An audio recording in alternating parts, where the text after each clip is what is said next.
친구들 샬롬. 오늘도 친구들에게 하나님 말씀 전해주러 온 지원 전도사님이에요. 후!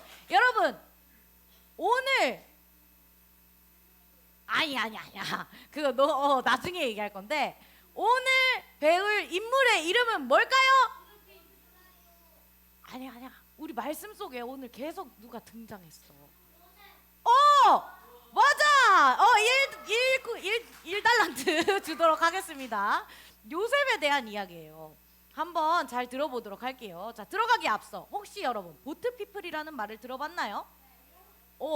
들어본 친구들도 있어요. 우리말로 하면 배에 탄 사람들이라는 뜻이죠. 그냥 언뜻 들으면 배 타고 즐겁게 평안하게 여행하는 사람들이 떠오르겠지만 사실은 박해와 죽음을 피하기 위해서 이 바다를 통해 탈출하는 사람들을 부르는 말이에요. 나라에 큰 전쟁과 같은 것이 일어나서 더 이상 살아갈 수 없다고 생각이 들어 목숨을 걸고 바다로 탈출을 하는 거죠. 자, 이들은 죽음을 피하기 위해 작은 배에 몸을 싣고 이제 바다로 나가지만 그곳에서도 많은 위험이 있어요. 자, 큰 파도가 덮칠 수도 있는 거고요. 목숨이 위협이 되는 이런 상어와 같은 이런 해양 생물을 만날 수도 있고 해적을 만나서 잡혀갈 수도 있는 거예요. 실제로 많은 보트피플들이 다른 나라에 도착하기도 전에 목숨을 잃는다고 해요. 깊고 넓은 이 바다 위에 있는 보트피플의 심정은 어떨까요? 앞을 보아도 뒤를 보아도 끝이 없는 이 바다를 보면서 두렵고 불안할 거예요.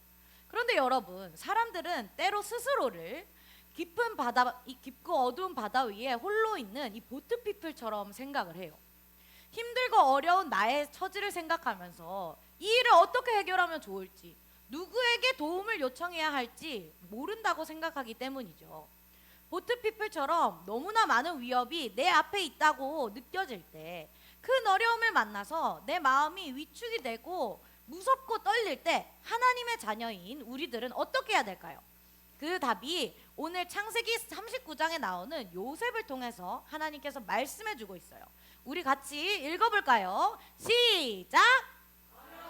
속에서도 하나님이 늘 함께 하심을 믿으라. 좋아요. 그러면 친구들 지난번 요셉에 대해서 복습 한번 영상 보고 오도록 하겠습니다. 자, 앞에 화면 봐주세요. 저는 야곱의 막내 요셉입니다. 옷이 화려하죠? 근데 형들이 저를 좀 시기해요. 첫 번째 꿈에서는 해와 달이 제게 절을 했고 두 번째 꿈에서는 밭에 곡식들이 제게로 왔어요. 꿈 얘기하니까 형들 눈빛이 싸늘해지더라고요. 다음 순간 지원 우물 안으로 떨어졌어요. 형들이요. 방금 저를 팔았어요. 이제 이집트로 갑니다. 하나님이 함께 하시겠죠. 야곱의 좋아요. 막내. 우리 지난주에 여기까지 봤어요. 형들이 요셉을 시기하여서 이 나라에 이 요셉을 판 거죠. 형들은 자신의 꿈을 자랑하듯 말하는 이 요셉이 너무나 미웠어요. 형들은 요셉에게 복수하려는 마음을 품었고 결국에는 이 요셉을 이스마엘 장사꾼들에 의해 팔아버렸어요. 자, 형들에게 버림받은 요셉은요 이제 낯선 땅 애굽 이집트 땅으로 팔려갔어요. 그리고 왕의 신하인 보디발 장군의 집에서 이제 종으로서 살아가게 되었어요. 아버지의 특별한 사랑을 받던 귀한 아들이던 이 요셉이 이제는 남의 집에서 힘들게 일을 해야 하는 이 종의 삶을 살게 된 거예요. 이제는 가고 싶은 곳이 있어도 마음대로 갈 수가 없고 하고 싶은 게 있어도 마음대로 할 수가 없어요. 자, 여러분이 요셉의 입장이라면 여러분이 어느 날 형제들에 의해서 다른 나라에 전혀 한 번도 가보지도 못한 나라에 종으로 팔려가게 됐어요. 여러분이 요셉의 입장이라면 어땠을까요? 포기하고 싶고 떠나고 싶겠죠. 도망가고 싶겠죠. 그러나 요셉은 포기하거나 도망치지 않았어요. 오히려 요셉은요 자신의 주인인 보디발이 자신에게 맡긴 일들에 대해서 최선을 다했어요. 요셉이 어떻게 그럴 수 있었을까요? 바로 요셉은 어려움 속에서도 하나님이 나와 함께 하심을 믿었기 때문이에요. 하나님이 함께 하심을 믿었기 때문에 요셉은 좌절하지 않고 모든 일에 최선을 다할 수 있었어요. 그러자 요셉이 하는 모든 일이 형통하게 되었어요. 하나님이 함께 하시는 이 형통한 사람 요셉을 보디발도 아주 눈여겨보았죠. 그래서 자신의 집에 모든 것을 관리하는 총무의 종의 자리에 앉혀요. 이 하나님이 함께 하시는 형통한 사람 이 요셉이 보디발의 집을 관리하자 이 보디발의 집도 형통하게 되었답니다. 그러던 어느 날 보디발의 아내가 이 요셉을 유혹하기 시작했어요. 나랑 같이 있자. 이게 한두 번도 아니고 여러 번을 이렇게 요셉을 유혹하는 거예요. 하지만 요셉은 그럴 때마다 안 됩니다. 주인님이 제게 모든 것을 맡겼지만 당신은 맡기지 않으셨습니다. 그리고 저는 하나님 앞에서 죄를 지을 수 없습니다. 라며 아주 단호히 거절을 했죠. 그러자 화가 난 이 보디발의 아내는 이 요셉을 억울한 누명을 씌워서 감옥으로 가게 해버렸어요. 자, 요셉은 이 주인의 인정을 받던 이 총무의 종에서 이제는 억울하게 감옥에 갇힌 이 죄수가 된 거예요. 하지만 하나님은 이 감옥에서도 요셉과 함께 하셨어요. 요셉은 감옥에서도 사람들의 인정을 받았고 이 감옥의 모든 것을 관리하는 자가 되었어요. 하나님이 감옥에서도 이 요셉이 형통하도록 인도하셨어요. 요셉이 감옥에 있을 때 바로 왕의 술을 맡았던 간원장과 이 떡을 맡았던 간원장도 왕에게 죄를 지어 이 감옥에 오게 되었어요. 그리고 어느 날 그들이 각각 꿈을 꾸게 되었는데 이 꿈에 대해서 궁금했던 거예요. 너무나 궁금하고 있던 찰나에 요셉에게 이 꿈에 대해서 묻게 됩니다.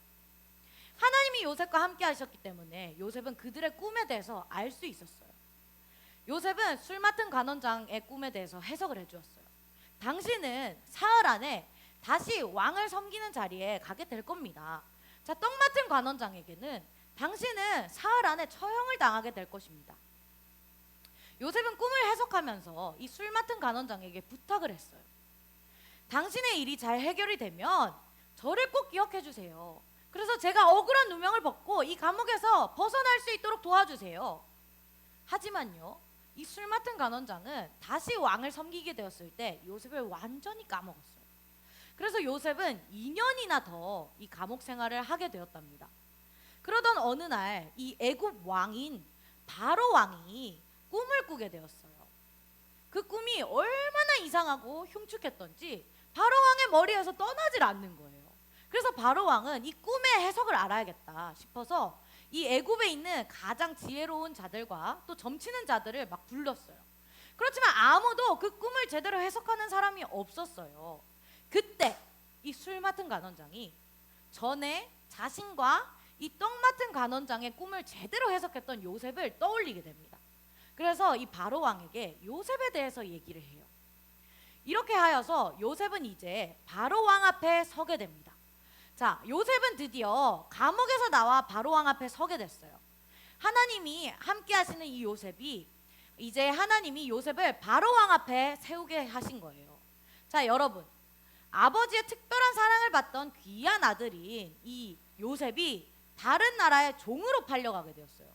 또 주인의 인정을 받던 이 종이었던 요셉이 또 이번에는 이 감옥에 억울하게 갇힌 죄수가 되었어요. 자, 요셉의 인생이 점점 잘 되나요, 친구들?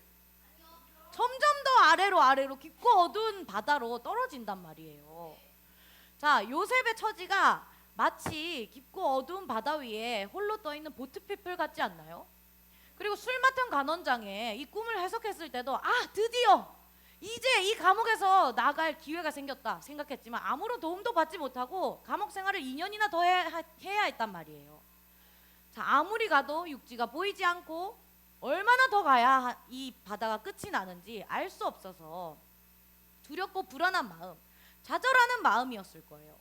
대부분의 사람들은요, 이렇게 되면 두렵고 힘들어서 포기를 할 거예요. 그렇지만 요셉은 그렇지 않았어요. 왜 그랬을까요? 요셉이 보통 사람들보다 엄청난 사람이었기 때문에, 아니면 뭐 이런 두려움이라는 걸 모르는 존재로 태어났기 때문일까요? 아니에요. 요셉도 우리와 똑같은 사람이었어요. 그러나 요셉이 이럴 수 있었던 것은요, 딱 하나예요. 하나님이 자신과 함께 하심을 믿었기 때문이에요. 하나님이 함께 하심을 요셉은 믿고 깨닫고 느끼고 있었어요. 자, 창세기 39장 23절 오늘 우리가 읽은 말씀에는 이렇게 적혀 있어요. 여호와는 하나님을 말해요. 여호와께서 요셉과 함께 하심이라. 하나님은 요셉이 아버지 야곱의 집에서 사랑을 받을 때도, 또 형들의 미움을 받을 때도, 심지어는 형들에 의해서 종으로 팔려갈 때도, 감옥 생활을 할 때도 어느 때든지 함께 하셨어요. 그래서 요셉은 어려운 상황 속에서도 형통한 삶을 살 수 있었어요. 이 보디발의 집에서도 감옥에서도 그렇죠. 그런데 우리도 요셉처럼 형통한 삶을 살 수 있어요. 왜냐하면 이 요셉과 함께 하시는 하나님이 우리와도 함께 하시기 때문이에요. 친구들, 하나님이 나와 함께 하심을 믿으세요. 자, 친구들 크게 외쳐볼까요? 하나님이 나와 함께 하세요. 좋아요. 하나님은 우리를 위해 십자가에 달리신 이 예수님과 또 우리 안에 계셔서 우리의 마음과 생각을 지키시는 성령님을 통해서 이 약속을 이루셨어요. 예수님을 믿어 성령님을 마음에 모신 우리 친구들 큰 소리로 따라 읽어볼게요. 시작! 어려움 속에서도 하나님이 늘 함께 하심을 믿으라. 친구들, 어떤 상황 속에서도 하나님이 함께 하심을 믿으세요. 알겠죠? 이것을 믿는 친구들 크게 아멘 해볼게요. 믿는 친구들 크게 아멘! 좋아요. 친구들 너무 잘 들었습니다. 그리고 친구들, 오늘은 아까 지혜가 말한 것처럼 스승의 주일이기도 해요. 친구들에게 우리 교회 선생님들에 대해서 알려줄게요. 우리 교회 선생님들은 우리 친구들이 하나님 안에서 잘 자라고 믿음 안에서 잘 성장할 수 있도록 매번 우리 친구들 한 명 한 명을 두고 눈물로써 기도하고 또 시간을 내서 이렇게 우리 예배 공간 봐봐요. 오늘 어때요? 예쁘죠? 멋있죠? 이렇게 예배 공간도 꾸미고 예배를 위해서 힘을 쓰고 노력하는 선생님들이에요. 우리 학교 선생님들 우리 친구들이 함부로 대하나요? 아니죠. 학교 선생님들은 내게 가르쳐 주시기 때문에 그 가르쳐 주심에 감사하면서 귀하게 여기죠.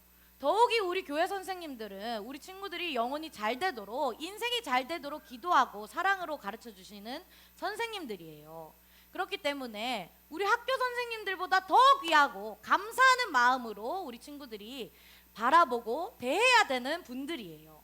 하나님께서 허락하신 귀한 선생님들이에요. 그러니 우리 친구들, 하나님께서 기뻐하시는 모습으로 우리 선생님들 귀하게 여기고 감사하는 마음으로 대하는 우리 친구들 되면 좋겠습니다. 그렇다면 우리 친구들, 그렇게 하나님께서 기뻐하시는 삶을 살고 하나님의 함께 하심을 믿으며 살아가는 우리 초등부 친구들 되기를 주님의 이름으로 축복합니다.